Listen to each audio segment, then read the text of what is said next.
কাকে? মায়া নিয়ে ডাক দিয়া বলেন আল্লাহ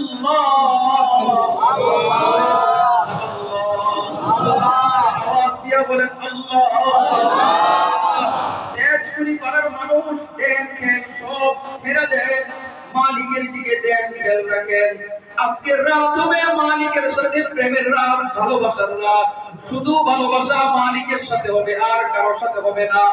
যদি মালিকের সাথে ভালোবাসা হয়ে যায়, দুনিয়ার যত প্রয়োজন আছে, আখিরাতের যত প্রয়োজন আছে, সব প্রয়োজন পূরণ হবে। দুনিয়ার মানুষকে ভালোবাসলে মানুষ তাকে শেখা দেয়, মানুষ ভালোবাসার মূল্যায়ন করে না। কিন্তু মূল ভালোবাসা যদি মালিককে বাসে, সেই ভালোবাসা অবমূল্যায়ন কখনো হয় না, কিনা বলে? কারণে ভালো যদি বাসতে চাও মালিককে, তাহলে রাসূল যে তরিকায়, যে পথে, যে মতে রাসূল হাঁটছেন, হাঁটতে বলছেন, সেই পথে হাঁটতে হবে। আমাদের পূর্বসূরি আমরা যাদের অনুসরণ করব, আল্লাহর নবী যেই ব্যাপারে বলে গেছেন, মা আনা আলাইহি ওয়া আসহাবিহি, ওরে আমার উম্মতরা শোনো, তোমরা তো তাদের কথা শুনবা, আমার পথ অনুযায়ী চলবা, আমার সাহাবীদের পথ অনুযায়ী চলবা, তাইলে তোমরা সিধা জান্নাত পাইবা। আমি আল্লাহর সাথে ভালোবাসা হবে। আল্লাহর নবীর সাহাবীদের কেমন ভালোবাসা আল্লাহর প্রতি, তেজকুনি পাড়ার মানুষ মনোযোগ দিয়ে শুনবেন। রাসূল যখন মদিনা থেকে একটু দূরে একটা ছোট্ট সাহাবী, তার নাম হইল আব্দুল উজ্জা। ওই সময় মুসলমান হন নাই, ছোটবেলা বাবা মারা গেছে, চাচার কাছে লালিত পালিত হয়, মা আছে কিন্তু মায়ের কোনো সম্পদ নাই। আব্দুল উজ্জার কানে খবর আইসা যায়, আব্দুল উজ্জা শহরে মদিনায় একজন ব্যক্তি আসছে, যার নাম মুহাম্মদ। ওই মুহাম্মদ নতুন একটা ধর্মের কথা মানুষকে বলে, নতুন দিকে মানুষকে ডাকে।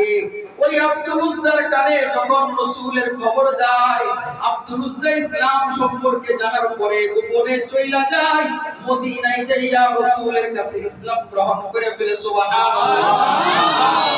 আব্দুল উজ্জার মনের মধ্যে ভয়, ইসলাম যে গ্রহণ করলাম প্রকাশ করা যাবে না, যদি প্রকাশ করি চাচা আমাকে জায়গা দিবেন না, বিপদ আছে।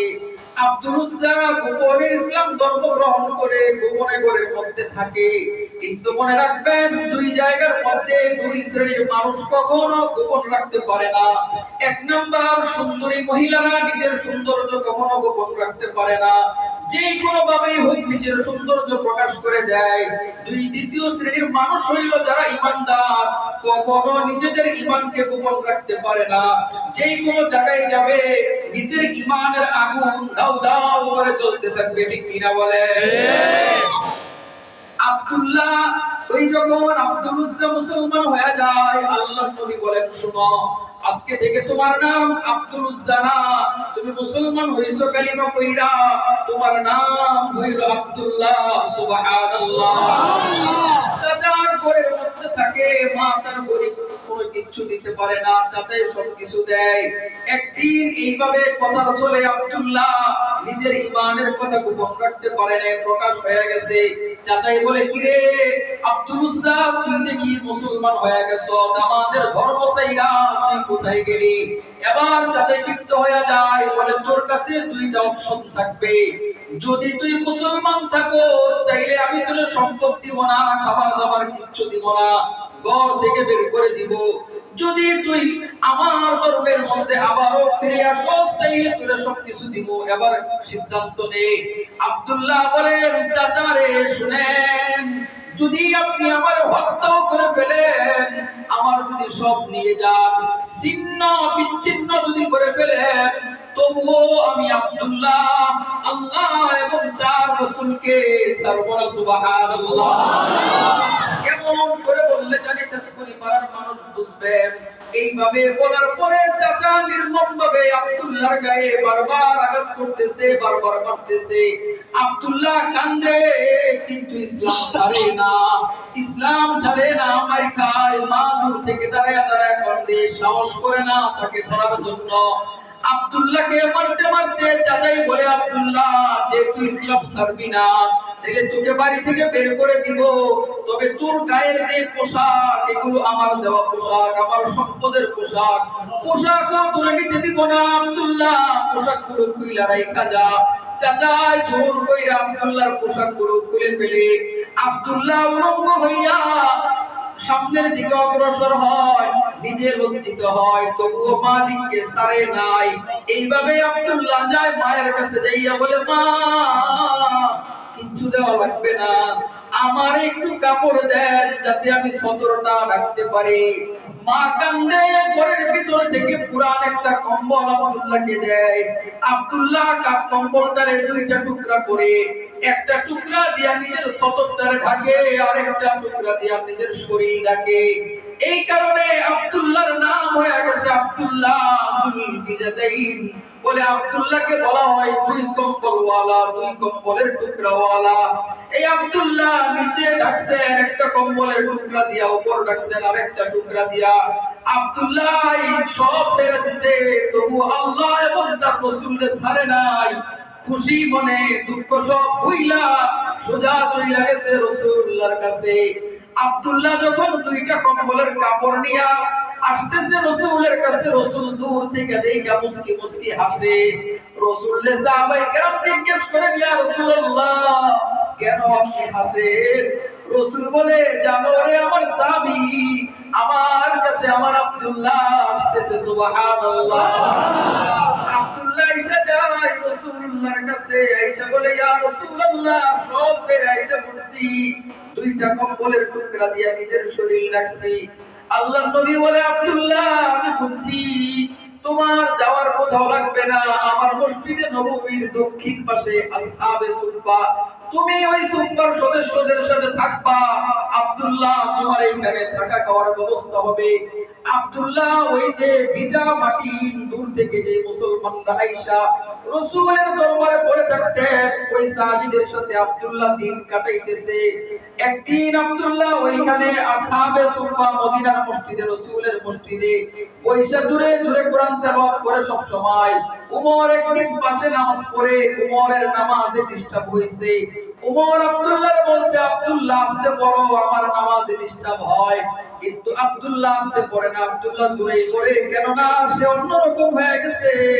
আব্দুল্লাহর নামে যে উমর বিচার দেয়, ইয়া রাসূলুল্লাহ আপনার সাহাবী আব্দুল্লাহকে বললাম আস্তে পড়ার জন্য, সে এমন জোরে কোরআন তেলাওয়াত করে আমার নামাজে ডিস্টার্ব হয়। রাসূল বলে, উমর তুমি সব ছেড়ে আসো নাই, কিন্তু আমার আব্দুল্লাহ সব ছেড়ে চলে আসছে। আমার আব্দুল্লাহর ব্যাপারে কোনো অভিযোগ দিও না। আল্লাহু আকবার। পরিবারের মানুষ কেমন করে বললে জানি বুঝবেন? রাসূল তাদেরকে খাবারের ব্যবস্থা করতেন। রাসূল এশারের পরে বলতেন, কে আসো? আমার সাহাবে সুফার মধ্যে কিছু সাহাবী আছে, তাদেরকে কে খাওয়াইতে পারবে? এইভাবে একজন দুইজন করে বিভিন্ন জনের বাড়িতে পাঠাইতেন। শেষে যখন জানা থাকতো এগুলো রাসূলের বাড়িতে নিয়ে যাইতেন। রাসূলের বাড়িতে যা থাকতো একটা দুইটা খেজুর, এটা সবাই মিলে রাসূল তাদেরকে নিয়ে ভাগ কইরা খাইতেন। সুবহানাল্লাহ। আব্দুল্লাহ রাসূল এত আদর করতেন, কেননা আব্দুল্লাহ সব ছাড়ছে কিন্তু রাসূলকে ছাড়ে নাই। তাবুকের যুদ্ধে যাবে, সব কিছু সরঞ্জাম তৈরি হয়ে গেছে। রাসূল সাহাবীদেরকে তাশকিল করলেন, কারা কারা যুদ্ধের ময়দানে যাইবা। সবাই রাজি হয়ে যায়। আব্দুল্লাহ বলে, ইয়া রাসূলুল্লাহ আমিও যাইব। রাসূলুল্লাহ আব্দুল্লাহর জন্য খুব মায়া। রাস্তার মধ্যে যাওয়ার পর রাসূলের কাছে আব্দুল্লাহ এসে বলে, যুদ্ধের ময়দানে যায়, রাস্তার মধ্যে আব্দুল্লাহ বলে, ইয়া রাসূলুল্লাহ আমার জন্য একটু দোয়া করেন। আল্লাহর নবী বলেন, আব্দুল্লাহ তোমার জন্য দোয়া করব, তুমি একটু গাছের ছাল বাকল নিয়ে আসো। আব্দুল্লাহ যায় গাছের ছাল নিয়ে আসে। ওই ছাল রাসূল করিম আব্দুল্লাহর হাতের মধ্যে বাইদা দেয়। বাইদা বলে, আল্লাহ আব্দুল্লাহর হাতের মধ্যে আমি গাছের ছাল বাইদা দিলাম, কোন কাফের মুশরিক যেন আমার আব্দুল্লাহর গায়ের মধ্যে আঘাত করতে না পারে। আল্লাহু আকবার। কোন সাহাবীকে আল্লাহর নবী এমন দোয়া করেন নাই, শুধু আব্দুল্লাহর বেলা করছেন। আব্দুল্লাহ বলে, ইয়া রাসূলুল্লাহ আমি তো শাহাদাতের জন্য দোয়া চাইতে আসছি, আপনি আমার শহীদের দোয়া না কইরা আপনি দেখি এমন দোয়া করলেন আমার কেউ হত্যা করতে পারবে না, শহীদ করতে পারবে না, শহীদ কেমন করে হব? আল্লাহর নবী বলেন, শোনো রে আব্দুল্লাহ, তুমি যদি জ্বরে মারা যাও তাইও তুমি শহীদের মর্যাদা পাইবা। সুবহানাল্লাহ। তাবুক যুদ্ধে যাইতেছেন, রাস্তার মধ্যে আবার আব্দুল্লাহর জ্বর এসে যায়। রাসূল সামনে, আব্দুল্লাহ পিছনে। রাসূলের কাছে খবর আসে, ইয়া রাসূলুল্লাহ, আপনার সাহাবী আব্দুল্লাহর জ্বর হইছে। আল্লাহর নবী তাড়াতাড়ি করে বাহন থামাইয়া পিছনে এসে দেখি আব্দুল্লাহ মুমূর্ষ অবস্থায়। আল্লাহর নবী আব্দুল্লাহকে নিয়ে নিজের কোলের মধ্যে, রানের মধ্যে শোয়ায়। সুবহানাল্লাহ।